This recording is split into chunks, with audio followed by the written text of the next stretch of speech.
Assalamualaikum warahmatullahi wabarakatuh. Halo teman-teman semua, perkenalkan nama saya Rianini Pusparianti. Saya berasal dari Pendidikan Kimia 2019 Universitas Islam Negeri Sunan Gunung Jati, Bandung. Di sini saya akan mempresentasikan sebuah resume dari buku yang berjudul The History of Chemistry. Di sini saya akan menjelaskan the chemical atom. Subbab yang pertama adalah atom kimia. Gagasan bahwa semua materi terdiri dari atom-atom kecil pertama kali ditemukan di Yunani kuno oleh Boyle. Ia menggunakan konsep atomisme dalam filosofi mekanisnya, tetapi belum berhasil menjelaskan mengenai fenomena kimiawi. Karenanya sulit untuk melihat bagaimana partikel-partikel kecil ini dianggap sebagai bahan penyusun semesta alam. Boyle memberikan penjelasan tentang sifat-sifat kimiawi dari sejumlah besar bahan yang berbeda adalah analisis kuantitatif dan hukum komposisi konstan. Yang pertama, teknik analisis kuantitatif ditemukan oleh Martin Klaproth. Dia mencurahkan banyak perhatian pada sumber kesalahan dan penghapusannya. Pada tahun 1789, ia menemukan oksida dari unsur uranium dan zirkonium. Lalu yang kedua adalah analisis kuantitatif digunakan untuk memverifikasi hukum komposisi konstan. Pada tahun 1799, Joseph Proust menganalisis karbonat tembaga dasar dari perunggu dan senyawa yang sama yang disiapkan di laboratorium. Namun, kesimpulan Proust segera ditentang oleh Berthollet yang menyatakan bahwa banyak senyawa dapat memiliki komposisi yang bervariasi. Konsep Berthollet tentang komposisi variabel kontinu akan sulit untuk disesuaikan dengan teori atom kimia. Sekitar tahun 1808, barulah pandangan Proust diterima secara umum. Lalu yang ketiga adalah John Dalton yang menemukan teori atom kimia, mulai memikirkan atom sebagai hasil dari studi fenomena yang fisik daripada kimiawi. Makalah pertama merupakan deskripsi pertama dari sindrom tersebut, yaitu sindrom daltonisme. Setelah publikasi teori atomnya, ia tetap mempertahankan teori tersebut dan mencari bukti eksperimental lebih lanjut mengenai daltonisme. Ketiga adalah teori Dalton tentang campuran gas.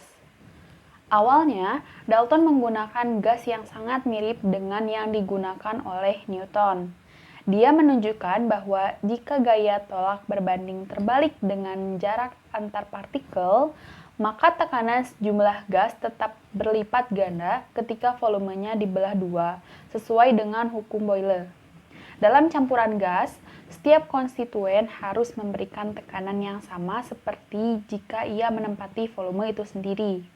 Kesimpulan ini, meskipun berdasarkan model yang salah, adalah valid dan sekarang dikenal sebagai hukum tekanan parsial Dalton. Dia kemudian mengakui bahwa kelemahan terbesar dari hipotesis mekanisme adalah bahwa cairan seperti air harus melarutkan semua gas pada sistem yang sama, tetapi bahwa kesulitan ini dapat diatasi jika partikel terakhir dari gas yang berbeda memiliki ukuran dan berat yang berbeda. Selanjutnya ada penjelasan berat atomik dan proporsi ganda.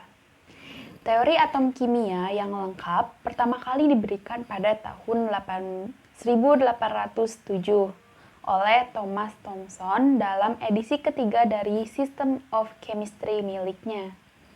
Pada tahun 1804, Thomson mengunjungi Dalton dan telah mengubah pandangan Dalton. Memang, ada beberapa bukti yang menunjukkan bahwa Thomson berada di ambang teori yang serupa. Dalton menerbitkan akunnya sendiri dalam bukunya yang berjudul A New System of Chemical Philosophy yang terbit pada 1808. Teori Dalton memberikan penjelasan yang siap untuk hukum proporsi pasti. Juga diprediksikan bahwa ketika dua elemen membentuk lebih dari satu senyawa, berbagai bobot dari satu elemen yang digabungkan dengan bobot tetap dari elemen lainnya harus dalam rasio numerik sederhana. Prediksi ini yang sekarang dikenal sebagai hukum proporsi berganda ditemukan oleh Dalton. Lalu selanjutnya ada kontroversi atas teori atomi kimia.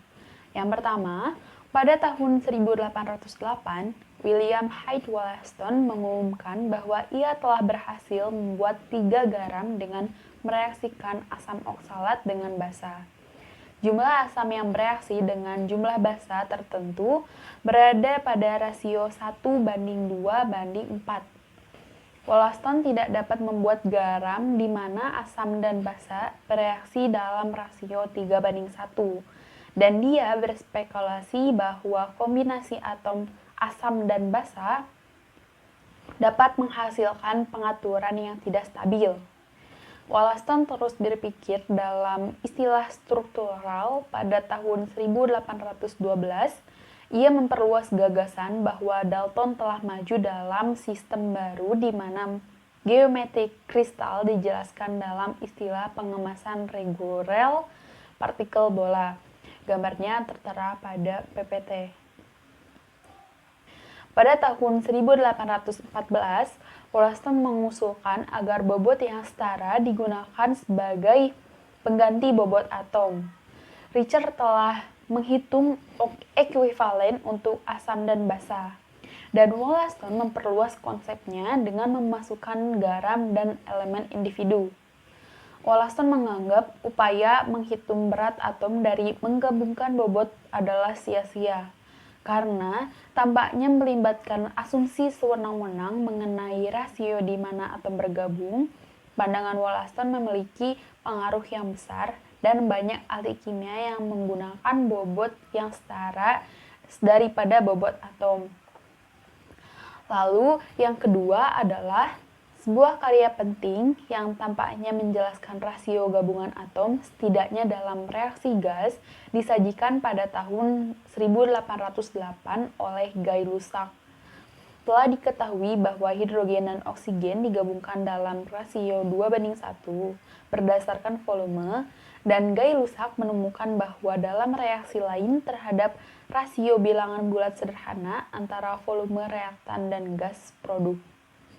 Hasil ini menunjukkan bahwa volume gas yang sama mungkin mengandung jumlah atom sederhana atau senyawa yang sama.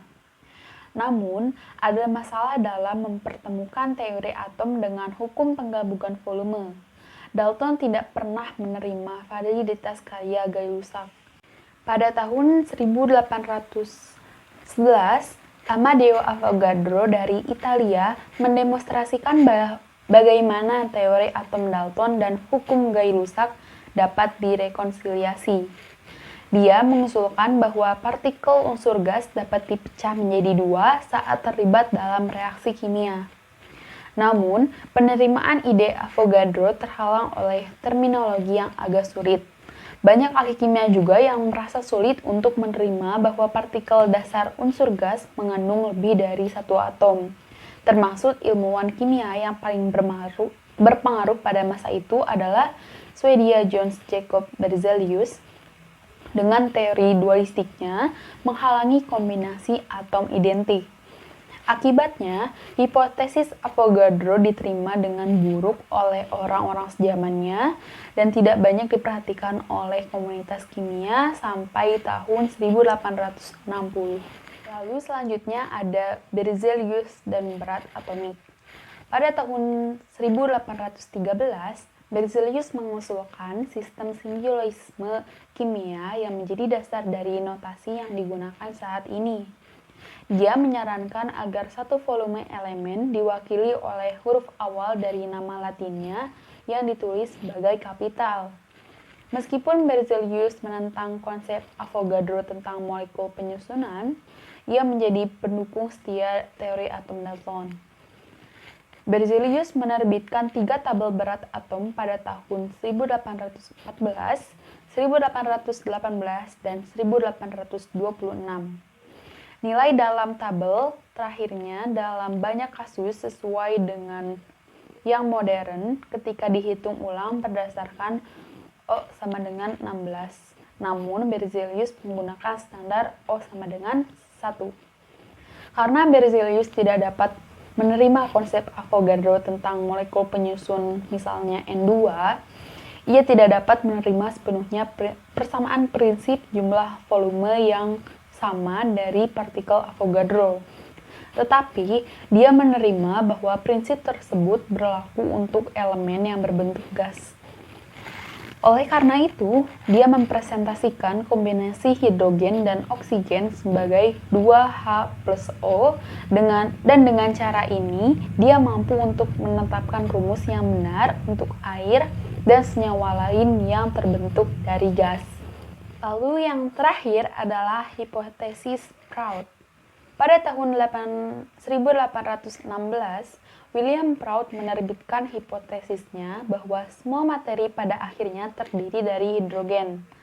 Prout mengutip sebagai bukti fakta bahwa berat jenis unsur-unsur gas tampaknya merupakan bilangan bulat multiplus dari nilai hidrogen. Dan pada prinsip volume sama dengan jumlah atom, bobot atom dari unsur-unsur yang berbeda akan menjadi keseluruhan bilangan multiple dari berat atom hidrogen. Pada tahun 1825, Thomson menerbitkan buku berjudul An Attempt to Establish the First Principle of Chemistry by Experiment, di mana ia mengutip nilai-nilai berat atom berdasarkan penentuan yang dibuat di laboratoriumnya sendiri. Untuk semua unsur, nilainya adalah kelipatan bilangan bulat dari berat atom hidrogen. Ini tampaknya memberikan bukti untuk hipotesis Prout, tetapi nyatanya Thomson telah mengabaikan beberapa perbedaan kecil dari prinsip integral multiple, yang menganggap divergensi sebagai kesalahan eksperimental. Berzelius, otoritas terkemuka pada nilai berat atom, yakin bahwa perbedaan itu nyata dan bahwa bukti Thomson untuk hipotesis Prout oleh karena itu cacat dan secara fundamental. Thomson telah berusaha untuk mempertahankan posisinya, tetapi fakta bahwa nilai berat atom tidak sesuai dengan pola yang konsisten dengan hipotesis Prout segera dikonfirmasi oleh orang lain. Nilai-nilai Thomson didasarkan pada banyak eksperimen yang dilakukan oleh dirinya sendiri dan murid-muridnya. Tetapi, dia membiarkan dirinya sendiri menafsirkan hasil sebagai konsisten dengan gagasan yang terbentuk sebelumnya. Meskipun upaya untuk memberikan bukti eksperimental untuk hipotesis Prout ini gagal, keraguan tentang teori atom kimia tetap tidak terbantahkan. Selain memberikan dasar teoritis untuk hukum definite dan banyak proporsi, atomisme kimia memiliki nilai yang kecil sepanjang paruh pertama abad ke-19. Jumlah unsur yang terus meningkat mengganggu banyak orang, dan gagasan tetap bertahan bahwa unsur-unsur adalah radikal senyawa yang stabil, yang terdiri dari kelompok atom yang sederhana yang terutama tahan terhadap dekomposisi. Setelah tahun 1860, atom kimia tiba-tiba memperoleh kegunaan yang besar. Cannizzaro berhasil menghasilkan komunitas kimia bahwa kebingungan mengenai berat atom unsur dan rumus senyawa dapat dihilangkan jika hipotesis Avogadro diterima. Susunan periodik Mendeleev segera menyusul dan konsep valensi serta rumus struktur memberikan penjelasan yang kuat dalam kimia organik. Pada saat itu, atom yang berbeda telah ditemukan mengandung partikel subatom yang identik dan transmutasi radioaktif pertama kali dibuktikan.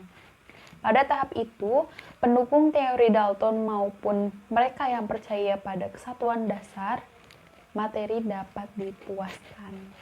Sekian materi dari saya, mohon maaf apabila ada banyak kesalahan. Wassalamualaikum warahmatullahi wabarakatuh.